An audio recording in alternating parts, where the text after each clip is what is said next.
morning. Welcome. Welcome to Unity Center of Stockton. Welcome to everyone who's here in person. Yay. And for all of you who are joining us on live stream or Facebook Live, welcome. We're happy to have you, and we're happy and grateful to be here on this beautiful last Sunday of November.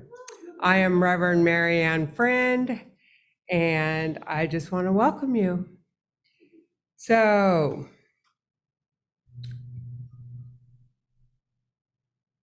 we have today a very special guest, Reverend Mitch Austin. So let's welcome Mitch. Yay!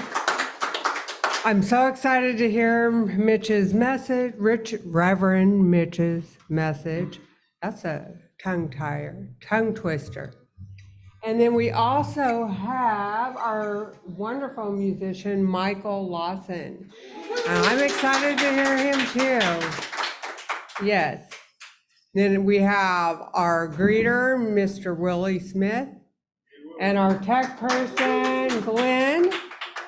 And Glenn is also serving as our chaplain today. So go to Glenn and have some affirmative prayer. So we are going to have an opening prayer for Reverend Mitch. From Reverend Mitch. So let's just take a collective breath in and just let it out, letting go of everything that's come before this moment. As we drop into the presence, the one spirit, the one power, the one love that is right here in the room with us and online. There's no spot this power, this presence, this love is not. And I know that today's service is enveloped in this love, this wisdom, this power, and that each and every heart is uplifted as we are in this one energy, this one space, this one presence of the divine, moving in and through and as the music, the message, the platform, the technology, the community sharing that happens before service, during service, after service. So I just give thanks and call this service good, knowing that it unfolds in the heart and the mind and the love of the one. I release this word into the perfection of good, of God, of spirit. I let it be, I let it go, and together we say, and so it is.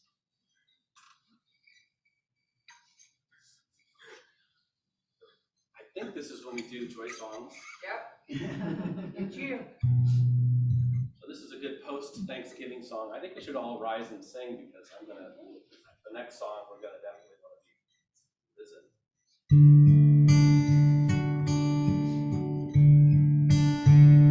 I am so blessed.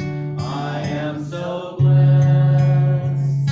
I am so grateful for all that I have. I am so blessed. I am so blessed. I am so grateful. I am so blessed. Let's sing us. We are so blessed. We are so blessed. We are so grateful for all that we have. We are so blessed. We are so blessed. We are so grateful. We are so blessed. We are so grateful. We are so blessed. Okay, now as we find out if you all know your prayer, well, I guess you know the prayer protection song because the words are up there. And just a bit of trivia, that poem is on the move.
So now for the last time, we're going to be doing our November affirmations. So I'm going to say them once and then repeat after me. Harmony.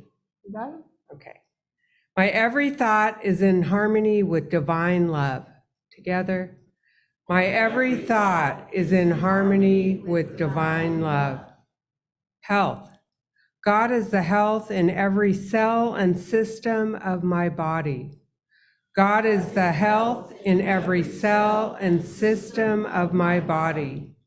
Strength. My mind is steady, unwavering in spiritual strength. My mind is steady, unwavering in spiritual strength. Guidance. In every matter, I am guided by infinite intelligence. In every matter, I am guided by infinite intelligence. Peace. I am a radiating center of spiritual peace and confident living. I am a radiating center of spiritual peace and confident living. Okay, so now we're going to do our vision and mission statement. So let's stand up and say it with power. Our vision, Unity Center of Stockton's vision. Together, we are an expanding community of conscious evolvement, bringing timeless wisdom. We welcome all who are in search of a higher purpose and a greater connection to the divine presence in each of us. And our mission statement, Unity Center of Stockton's mission is to raise awareness and understanding of unity principles and universal truth, which inspires a higher expression of living. And now it's time to greet each other with a hug or handshake.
Mitch was raised in Science of Mind philosophy and has been a Centers for Spiritual Living licensed practitioner since 2012 and became a licensed minister through Emerson Theological Institute in 2023. Congratulations, Reverend.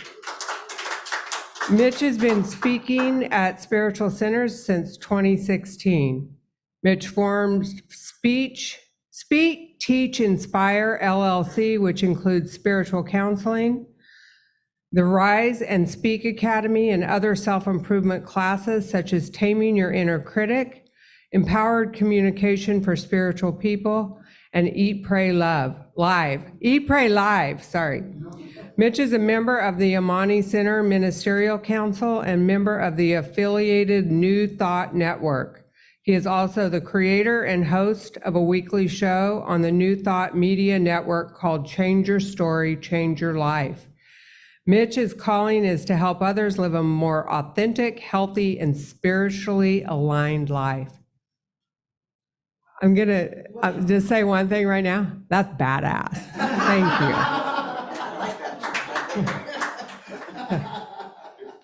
So I'm excited to hear Mitch's talk this morning. So next Sunday, first of all, I'll be your guest minister. And then after that, thank you. After that, we are having a moving through transition workshop. The facilitator's name is Linda Davidson. The objective of the experiential workshop is to increase awareness of change and transition and how it affects different people, provide exercises and tools to support working through the stages of change and the transition process, and to create and to have an active plan to use while moving through the change together. Topics that will be discussed, it'll be about 2 hours, right after the service: change and transition, wisdom of the heart, self-compassion, forgiveness, and the next step. Benefits to us, the congregation. To understand that there are others with similar challenges and how you might support each other. Have a shared experience as a community to reinforce moving through transition together. Spend time together and get to know more about what is important to others, and to create an energetic field of healing that moves the community towards their new beginning. It's going to be exciting. So please join us. So we do have also on December 17th, after the service, I believe, a holiday celebration potluck. So the 17th, bring a salad, share a salad, or whatever you want. It doesn't have to be a salad. It does. They instructed me to say salad. If you like, I know, Jim. Jim's like, he would prefer brownies, right? Okay. So, again, we have our wonderful Glenn, who is our chaplain today. So, now we're going to move into the contemplative part of our service.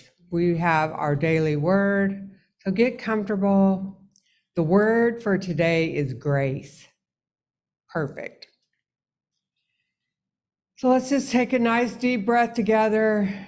Let your chair support you, and let these words be a balm to your heart. Grace. I trust grace is my constant blessing. As an expression of God, I need not ever worry about earning God's approval or favor. God is my assurance that I am one with God and heir to all God is. I know oneness during times of deep spiritual communion, understanding I am fully human and fully divine. Through this awareness, my experience of grace deepens. I understand grace as more than a gift from God and begin to see it as an aspect of my divine inheritance. Grace is not a blessing I need hope for. It is a blessing I can count upon. It is trusting I will have what I need when I need it, that my support will come to me, even from the most unlikely channels. Grace is knowing that God is with me and within me throughout my life. And from Ephesians 2, verse 8, for by grace you have been saved through faith, and this is not your own doing. It is a gift of God.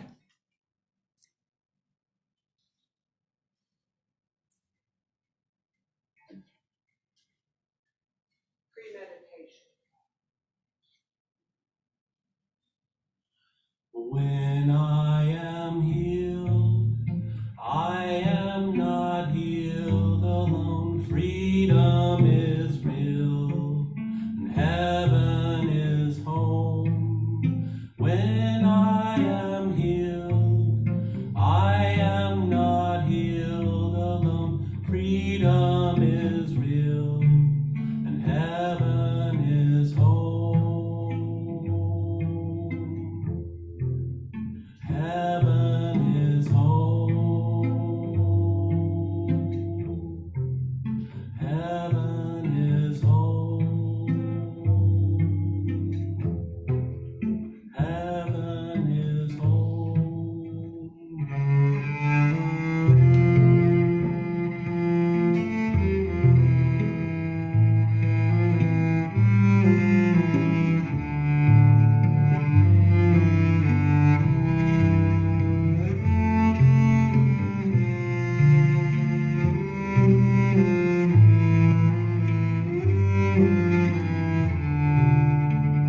And as we allow ourselves to drop further into the still space, the collective breath in and exhale fully, relaxing, dropping down, letting go of anything that's come before this moment, allowing our minds, our body, our essence to be here and now, in the eternal now, where the gift of the divine is always here with us, in us, as us, through us, and all around us. Just letting your shoulders drop, feeling the cool of the air in and the warmth on the way out. That connection to spirit, our breath, given freely, abundantly, lavishly. This breath of life in us and outside of us. And this time, as you breathe in, see the word love as a mist in front of you. A pink mist of love. As you breathe in this mist of love, let it fill your lungs, your body, and anything on the exhale that isn't love, let it come out.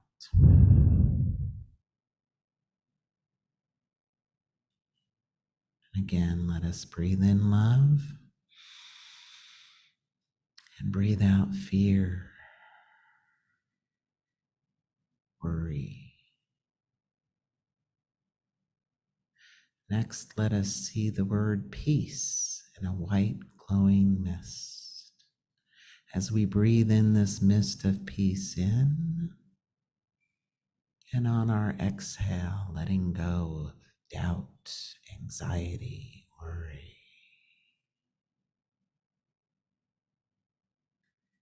Again, breathing in peace and exhaling anything unlike peace, letting it go.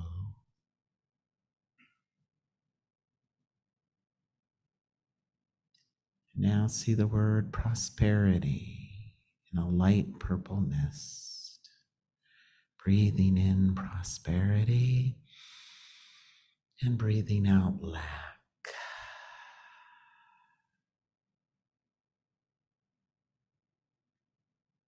And one more time, prosperity in, filling our lungs. And exhaling anything unlike prosperity.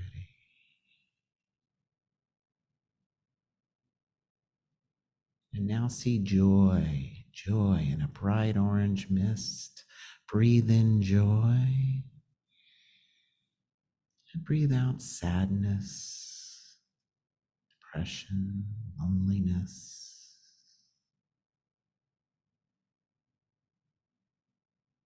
Again, breathe in joy. And exhale anything unlike joy.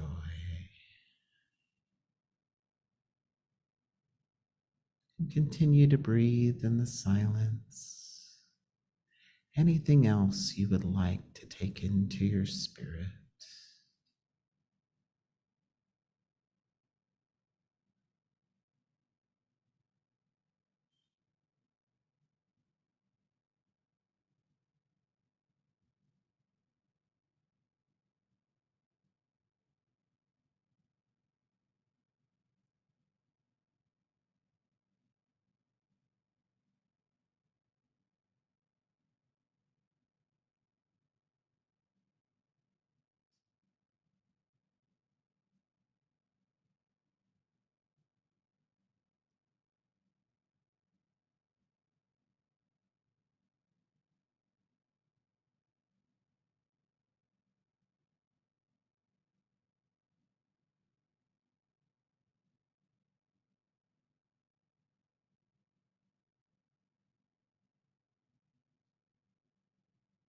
If your mind starts to wander, just go back to the breath,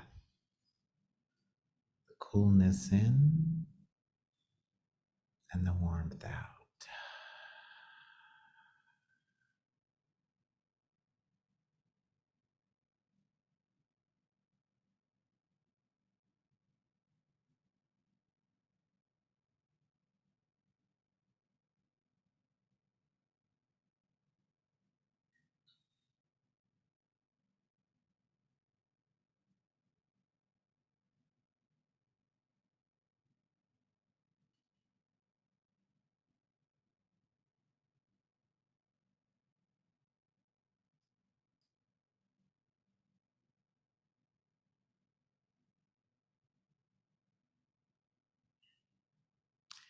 And now, as we continue, come back into the room, wiggling our fingers and toes, coming back fully now into the room,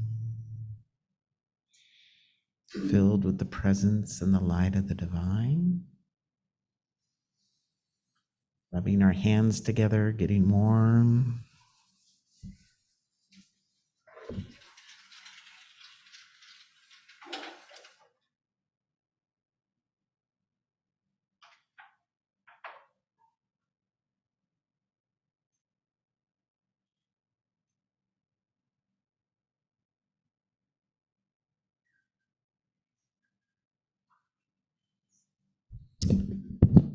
Well, good morning. Good morning. We can all wake up now.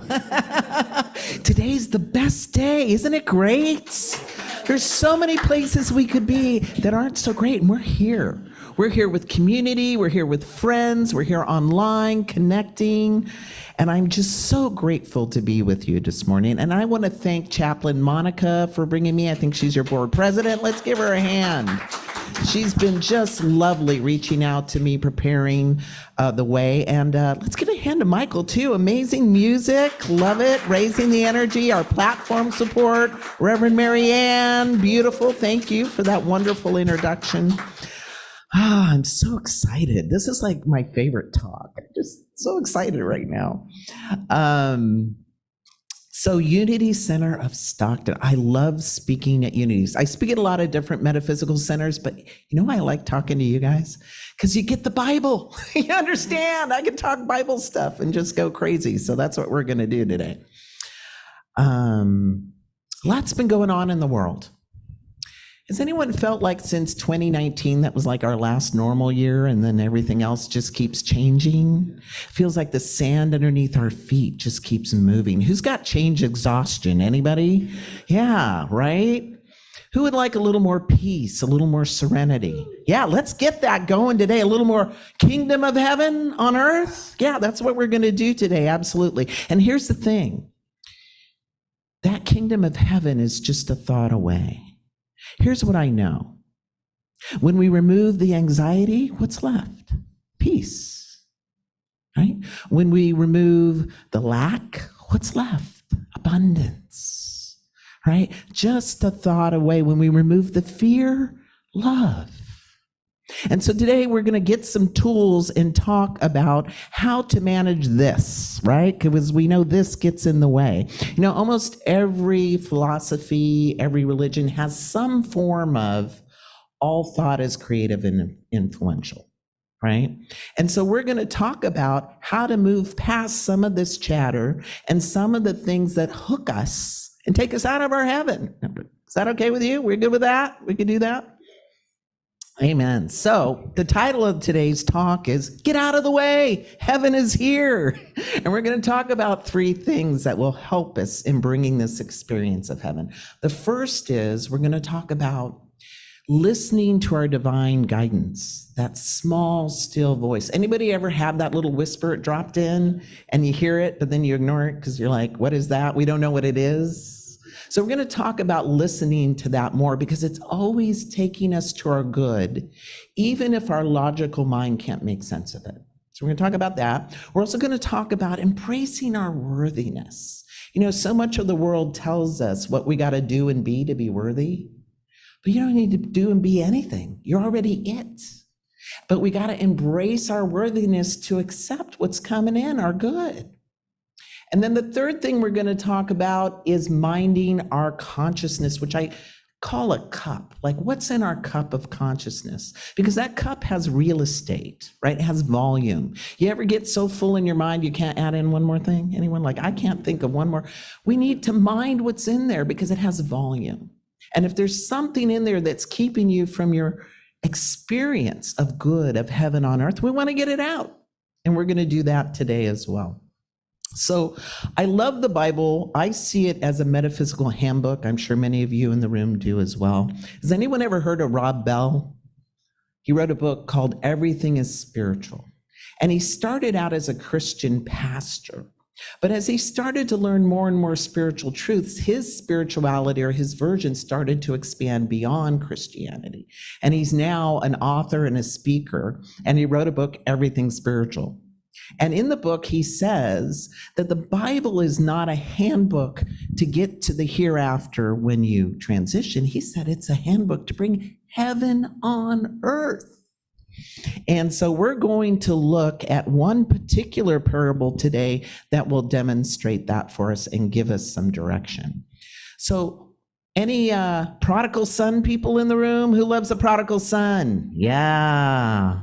It's been called the crowning jewel of the Bible. Eric Butterworth said it was the greatest story ever told. And with your permission or without, I'm going to tell it Mitch style today. We're going to have a little fun with it. Now, if you've heard the story before, I'm going to invite you to approach it with a beginner's mind, right? Because you're different than the last time you heard it, and you can't step into the same stream twice. So you might actually see something new in this story you didn't see before. And there's a twist at the end. So I'd like to know if you've heard of the twist interpretation at the end. And I love that Jesus used parables to teach us, right? Jesus could have just said, look, you're always worthy. Just come back to God and you're forgiven and you're good, right? But Jesus didn't do that, right? When the Pharisees approached him and asked him, why are you hanging out with these sinners? He could have just said, you know, these are whole, perfect, and complete people, but he didn't say that. Instead, he got all this attention, right? Everyone's focused, like, what's Jesus going to say now, right? And he took that as a teaching opportunity to tell this story, the prodigal son story. And I believe that we live in stories, we move in stories, we think in stories. Stories have the power to get past our critical mind, into our bones, into our subconscious. And so that's why I love telling this story. And in the story, we'll have 3 takeaways. We'll have a takeaway of following our divine guidance, that small, still voice, that one we challenge, that one that comes from out of the blue. You ever wonder where the blue is? Oops, it's like a placeholder forgot. Don't worry, I won't throw it at you. Just over here. You know, I was going to work one day, and I heard, take your checkbook. And I thought, why would I take my checkbook? You ever wonder what you're arguing with when you don't listen? And I grabbed my checkbook and I brought it to work. And that day they were selling crab feed tickets. And I wanted crab feed tickets for 2 months. And they were only taking cash or check. And so I had a check and I bought my tickets. They sold out that day. See, Spirit even hears the small meditation of our heart. It wants us to have everything. The second thing we're going to do is we're going to demonstrate our worthiness. This story is so powerful for talking about worthiness and this lavishness that always wants to find us.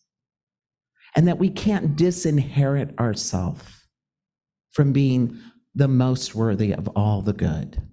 And then the third thing, of course, is to be receptive, to mind what's in the cup of our consciousness. So we're every character in this story. There's 3 characters. The first one is the forgiving father. Sometimes we're just the bigger person.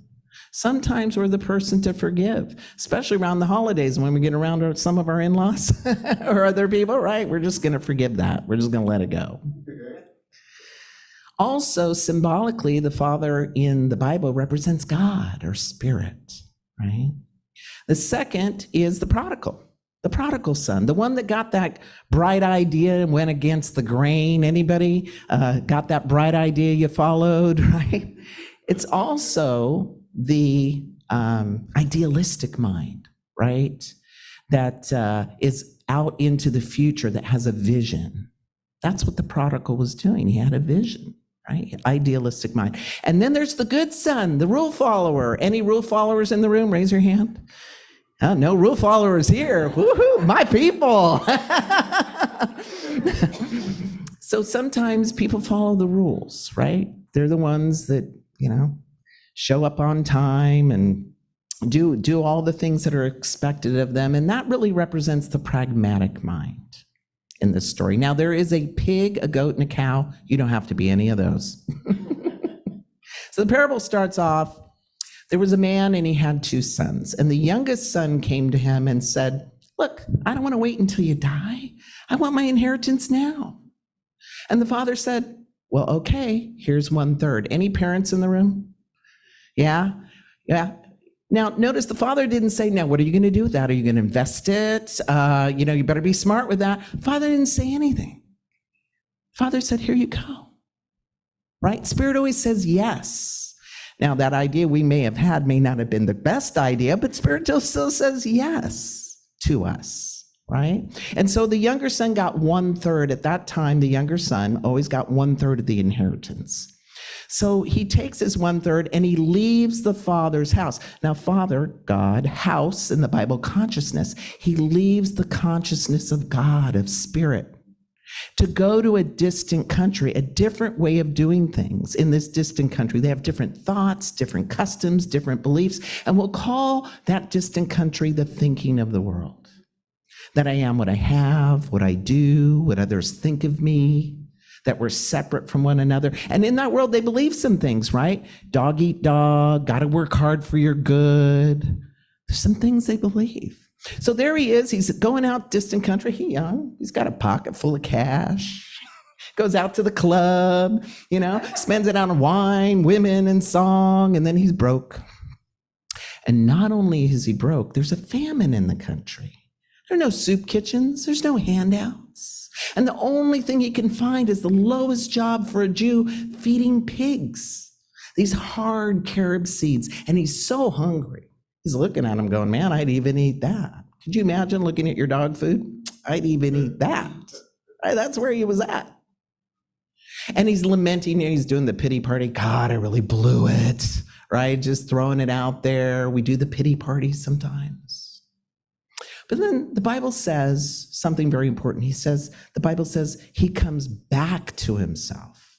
He has a thought.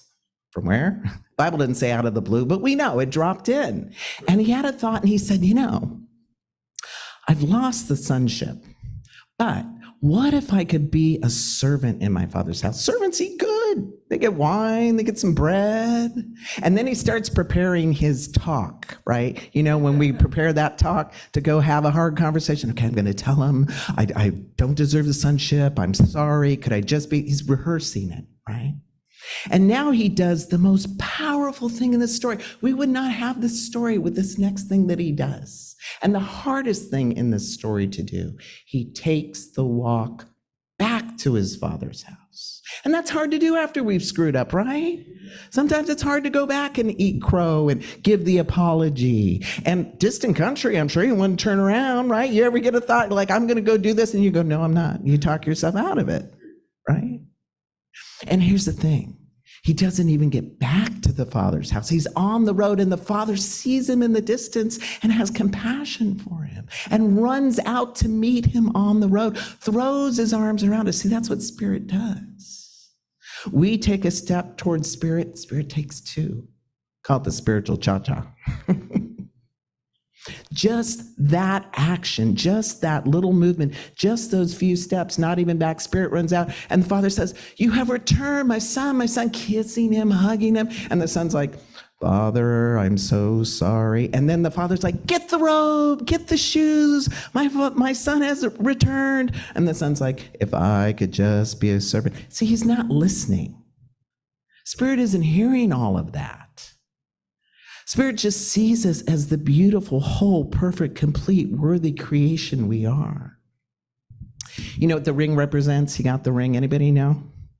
Back then, right, they had in its family insignia, and you could go to the market, buy a goat, a coat. It was the unlimited credit card of the family.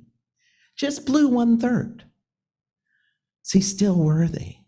And so the father says, kill the fatted calf, we're going to have a party. So they go up to the house, and the good son's out there slaving away. He hears this commotion. He goes up to the house, and he asks the servant, what's going on? Servant says, oh, it's a glorious day. Your brother, he was lost, now he's found. We're having a celebration. Join us. He goes, no, I'm not going to join you. Right, then the father comes out. Son, today's a glorious day. Your brother was dead and now he's alive. We're having a celebration. Come join us. He goes, really? Really? I'm not joining you. He took your inheritance and squandered it on prostitutes and drinking. I get up early every day. I do everything you say. And you won't even give me as much as a small goat for me and my friends to enjoy? I'm not celebrating with you. And then the father says, son, I am always with you. And all that I have, remember 2/3, all that I have is yours. So I want to ask you a question. The prodigal went out, blew it, but he came back, open, receptive to any good. But the prodigal, he's got 2/3, he's got everything else, but he can't let a drop of it in his consciousness, right? This righteous judgment. Anybody ever know somebody who's got like everything and they still can't let it in? They're complaining? Yeah. So who's richer?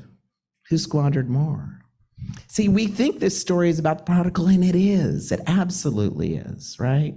We've all missed the mark at some point in our life. Still worthy, right? If the business went belly up, still worthy, right? If the relationships didn't work, still worthy of love. And the prodigal came back for any small good, but the good son's got it all. Can't let it in. And sometimes that happens to us as well. So the three things that I want to unpack in this story is the first thing, the prodigal followed that thing that dropped in. That idea, maybe I could be a servant in my father's house. What if he didn't follow that? He'd still be feeding pigs and we wouldn't have this talk, right? We wouldn't have this story. So we can follow that guidance, because what we know about spirit is we get little hints, we get pebbles at the window, and if we don't follow it, what do we get? A brick, right? I remember this happened to me. I was working at a job in the Bay Area, and I was living in Sacramento at the time. And I was sitting in my office, and it was so quiet, and I had a peace pole outside and a koi pond. It was beautiful. And then I heard, quit your job. And I went, oh my God, I can't do that. It's a great place. I love my staff. So what did I do? I ignored it. 2 weeks later, I'm sitting in my office, it's quiet, and I hear, quit your job. Oh my God, I can't do that. But then I knew enough that this was a pebble at the window. And then I started to see some things happen at work that weren't okay. And I thought, oh, I got the memo, don't throw the brick.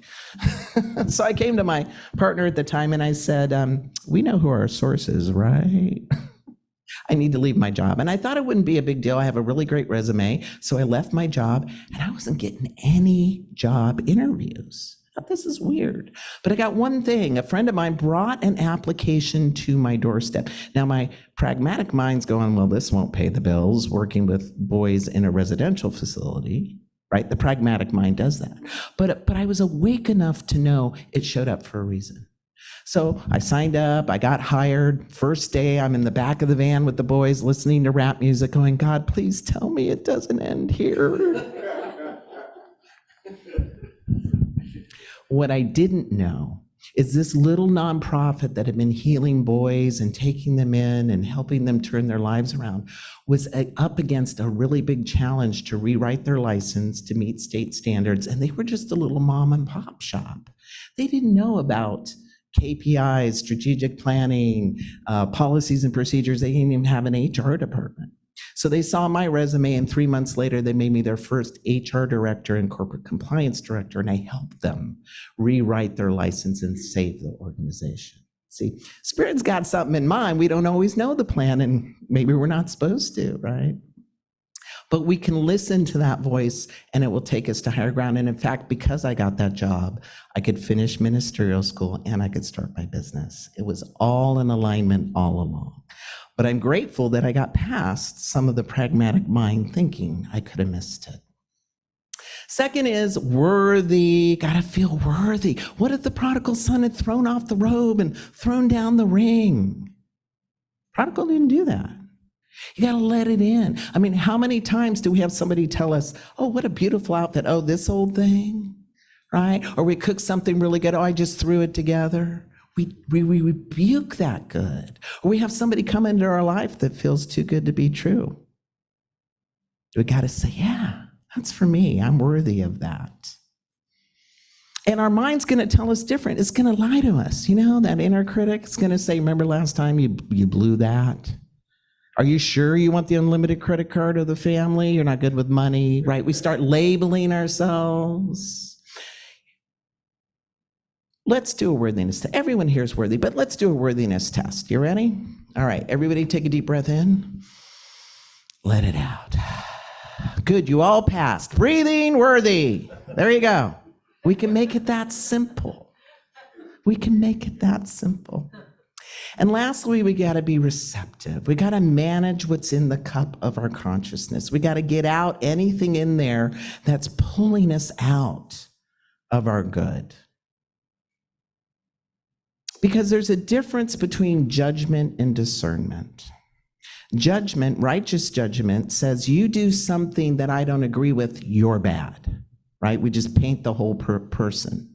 Discernment says you do something I don't agree with. You're still a piece of the divine.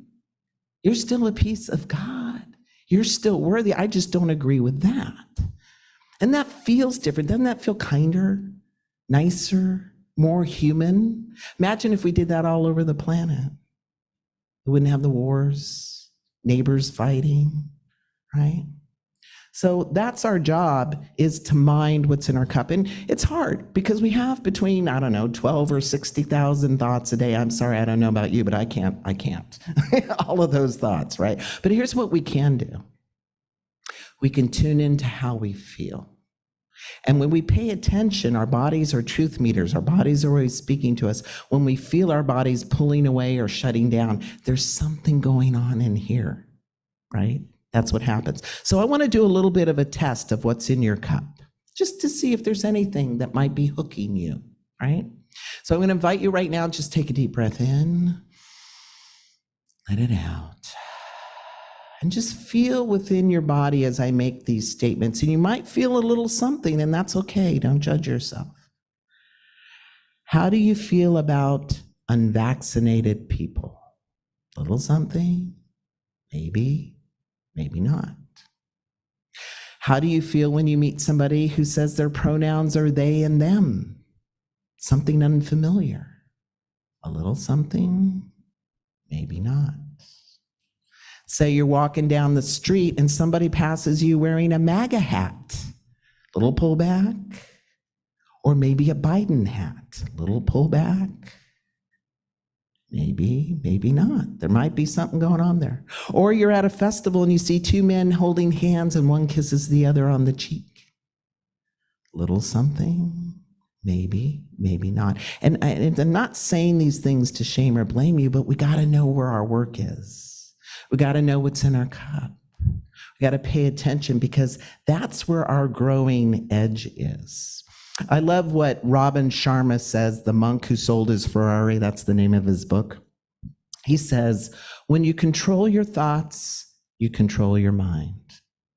When you control your mind, you control your life. And once you control your life, you become the master of your destiny. And I would add, you could steer your way into heaven, right? The experience of heaven. So let us remember to trust our guidance, that thing from out of the blue. If it's out of the blue, it's for you.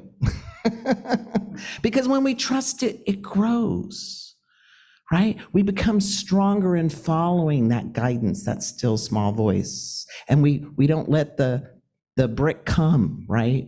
And then life gets easier and we're in the flow more often. And let us remember our worthiness, breathing worthy. We don't need to make it any more complicated than that. And lastly, let us remember to mind what's in our cup, to stay receptive.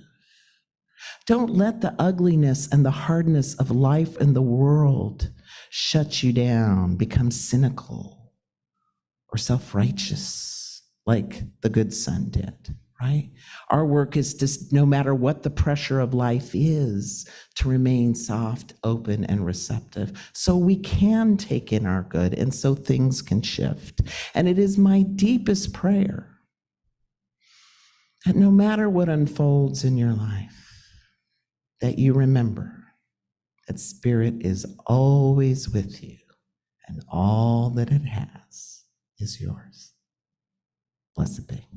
Thank you.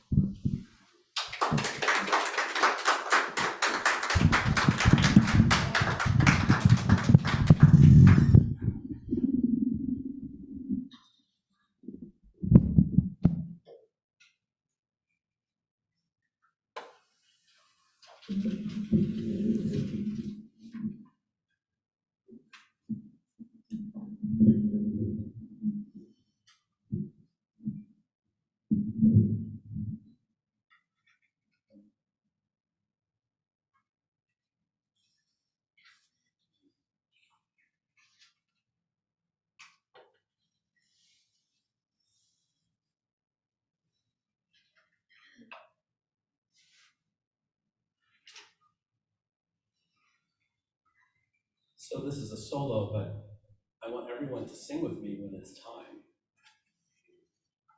I think we should all sing more. And at the other church I'm going to, we're singing for all the parts in the service, not just the music in the beginning. So but there's no words, but you'll get it because it'll be easy.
Well, you know, we have been waiting a long time just to remember the song.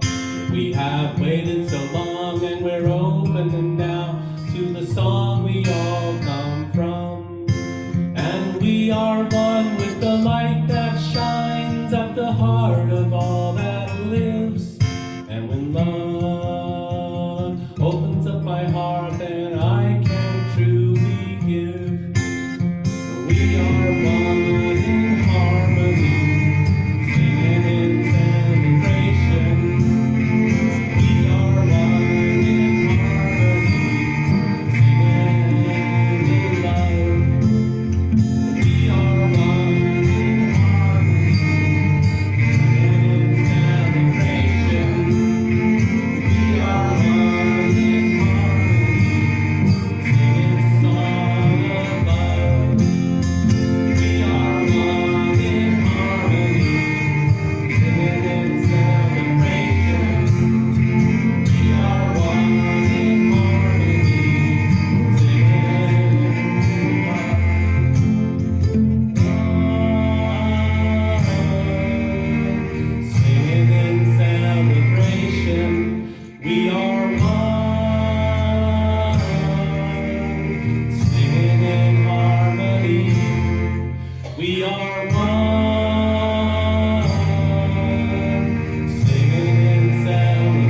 Wow. Thank you, Reverend. That was amazing. And Michael, beautiful talent, beautiful heart opening message and music. So now is the time in our service where we're going to take our offerings into our hands, and we are going to say our unity blessing.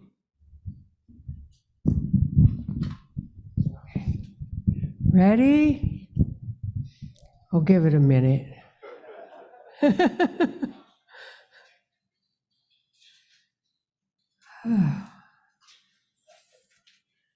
Okay.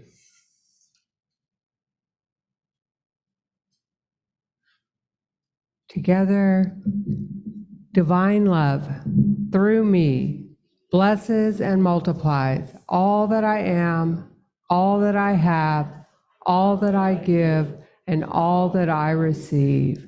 Thank you, God.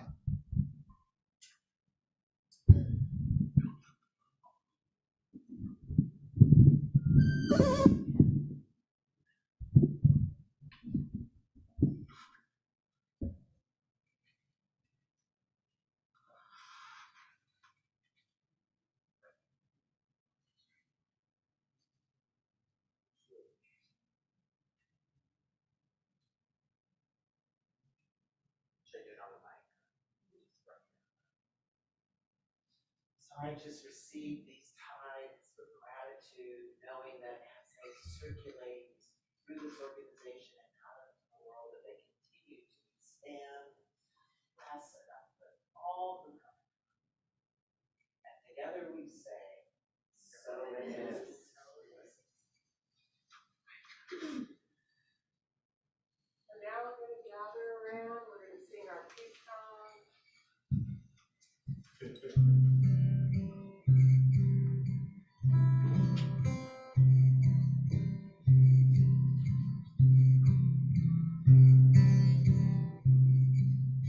Let there be peace on earth, and let it begin with me. Let there be peace on earth, the peace that was meant to be.